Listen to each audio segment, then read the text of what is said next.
Hey everyone, here are 10 things I wish I knew when I was starting out in business. Now, I did not come from a family of entrepreneurs or business leaders or people who did those wonderful things like discuss failure and discuss how you would bounce back and how would you innovate. Of course, inadvertently, I was getting some of these skills without even realizing it. I mean, I was raised in a religious cult and we had to go door to door, we had to go busking on the street, we had to talk to people from all sorts of cultures, and sure, we were trying to save their souls and all of that. But actually, I learned how to talk to people, the art of selling without even realizing that that's what I was doing, and certainly the art of bouncing back and building my resources when we got knockbacks. Trust me, I had to go for years of kind of trauma and addiction, counseling and support in order to move through the trauma of that. But then, as I came through the other side, I realized that there were some seeds of skills that allowed me to move my life forward. And certainly some of the driver was I was sick of working for companies that were telling other people what to do, not doing it themselves. And I thought,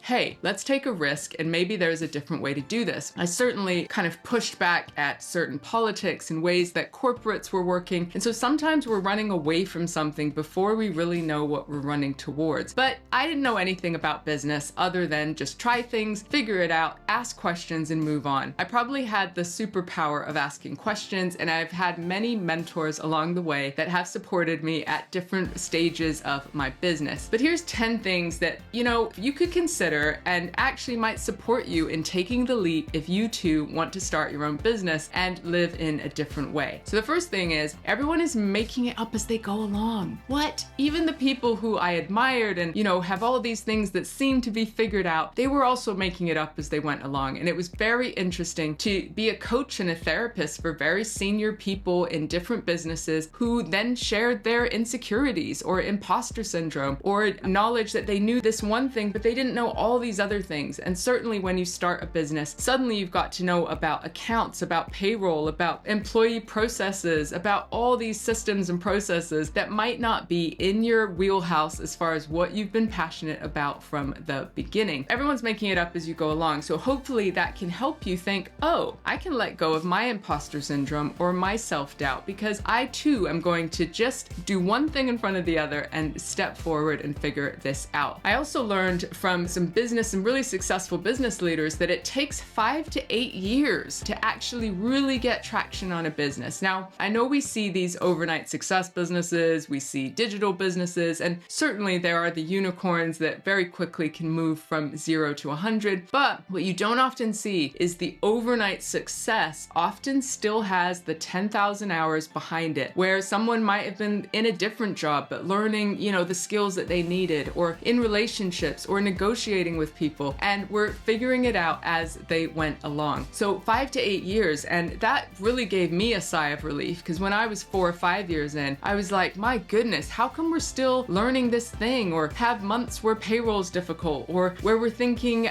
where's our next cash flow injection gonna come from? But it takes time. So if you want to move a business forward, you've got to be in it for the long haul and continue to learn and develop. I certainly learned and developed in certain things, and then the market changed and the world changed and the vision changed. And so I had to adapt and learn new things, which was absolutely fine. And once I had the mindset that that was just normal, it kind of helped me breathe into the ups and downs that would inevitably come. Number 3, mentors just don't always know the right way. And I'm going to do a whole video on this, but it's really useful to get curious and access mentors. And I say this with a capital A-N-D. It's important to also begin to nurture your own intuition, because many of your mentors might have been their peak success 10 or 15 years ago, and they'll give you loads of wisdom and support and guidance, which is great, but the market might have moved on. It might be different now. There might be different tools and shortcuts that are actually effective for the business that you are running. So definitely ask questions, get curious, and access different mentors. Don't rely just on one, but then weigh it up with your trusted people or within your own intuition to go, does this feel like it's going to fit for my business and the stage that I'm in and where I want to go? All of this is information that you've got to weigh up together. And so that leads me to number 4, your intuition is your best business partner. Now, at the beginning, you need the mentors because your intuition is not very honed. You don't know how to listen to it. You don't trust it that much, and you haven't tested it as much you will over the years. But it's kind of listening to that gut instinct. And the way I I learned how to do this was I got it wrong a whole bunch of times. I trusted really smart people that I was like, well, they know better than me when it comes to this part of business or that thing. And then slowly my business would veer kind of off track, and it wouldn't bring me joy anymore. And it wouldn't feel like it was flowing with ease. And I realized over the years, enough times that this happened, that it was every time that I got off track of my own intuition, that would happen. Revenue would dip. It would feel like it was going to crash. Nothing would feel like it was going right. And so I'd go, okay, I've got to trust my intuition sooner, use information from others as kind of a little checkpoint, but then circle back into trusting myself. And whether that's meditating, whether that's journaling, whatever it is, there's different tactics for that. But ultimately, it's trusting that what you know is what you know. And that's why you're pushing forward to your vision and your dream. Number 5, train for endurance. This is not a sprint. And I've said this already, it can take 5 to 8 years to get momentum. There's plenty of statistics on businesses failing in the first couple of years. You know, your business has got to be able to pivot, famous word, innovate. You've got to evolve, basically. Times are changing in such a big way that you've got to change with them. And so being able to navigate those changes, avoid burnout. When we have a sprinter's mindset, when it's an endurance race, well, we're gonna crash out and we're gonna burn out. And trust me, I have definitely had the sprinter's mindset and crashed out countless times throughout the journey. But it's been a slow process of going, okay, my health has to come first. Things that help me nurture my intuition, even though making quick decisions feels like good use of time and in the moment, sometimes that little reflection, that little pushback allows me the space to check back in and avoid maybe some of the mistakes that I might have made. So train for endurance, not just a sprint, and get the environment around you to help you in that direction. It's not always going to be perfect, especially not at the beginning, but that's the point. It's not about perfection. It's about progress. Number 6, your mindset matters more than your strategy. We all need a strategy, but hey, our strategies are going to evolve. If you're an agile business that is moving with the times as fast as they are, you're going to have to adapt your strategy as you move along. Your vision or your North Star might absolutely stay the same, but your strategy and how you get there is going to be different. But it's how you learn from things, how you pick yourself back up, who you surround yourself with. All of this is the mindset element that is about a resilient mindset and moving you forward in the way that you really need to move. So,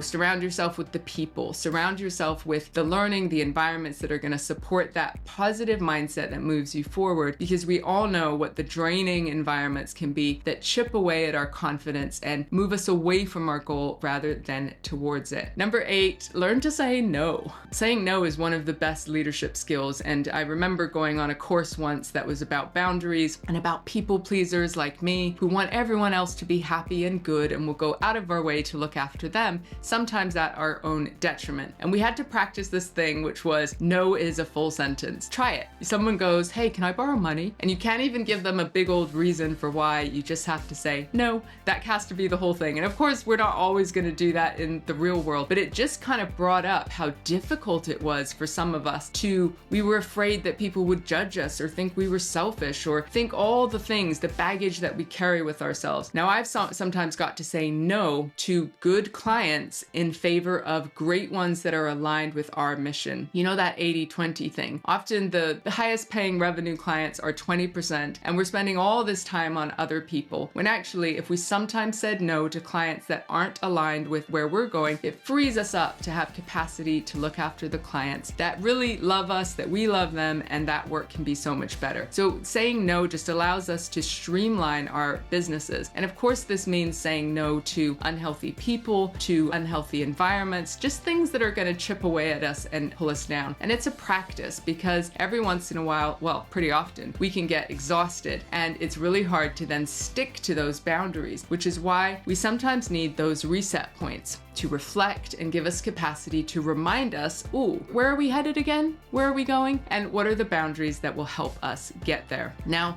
number 9 and 10, 2 more, they're a little bit bigger. I will say that you will outgrow people, tools, and seasons. So number 9 is you will outgrow things. You will outgrow even software decisions, website development, the people that you work with. And as your vision grows and you nurture yourself, that stuff is going to evolve as well. And that's okay. It sometimes feels like a fail when you're like, oh my goodness, we had the perfect thing and then it all changed, or this person didn't feel like a fit anymore, and was it something I did? And hey, probably you've got to learn as you go as a leader, but it's probably also that the season changed and you evolved your business in a way that was connected to your intuition, and your tools and resources had to change as well. Absolutely fine. This is where that resilient growth mindset is crucial, because it allows you to move your business forward, but also to invest in yourself and know that change is absolutely part of it. And finally, building a business is healing work. Now, healing is a funny word because it implies that there's a destination, that you're fully healed, and I don't really buy into that. I think we're always going to be works in progress. But what I mean by this point is that building a business is really about building you. It's about learning so many things. It's not so much about the business or even the relationships we're in. It's about what they teach us about our soul, our work in the world, and the gifts that we have to share and the impact that we want to create. There's many types of businesses. We all have a different why. We all have a different impact that we want to create. But certainly, if you treat your business as something that is a great teacher in your life, it kind of changed the perspective from getting to this destination of what success is like, and actually one that enjoys the journey and thinks, all right, I wonder what this point in my life and my business are trying to teach me. Let me know in the comments if there are other things you wish you knew when starting out your business. And certainly if you like my content, please do like and subscribe so I can share more with you. Thanks for listening.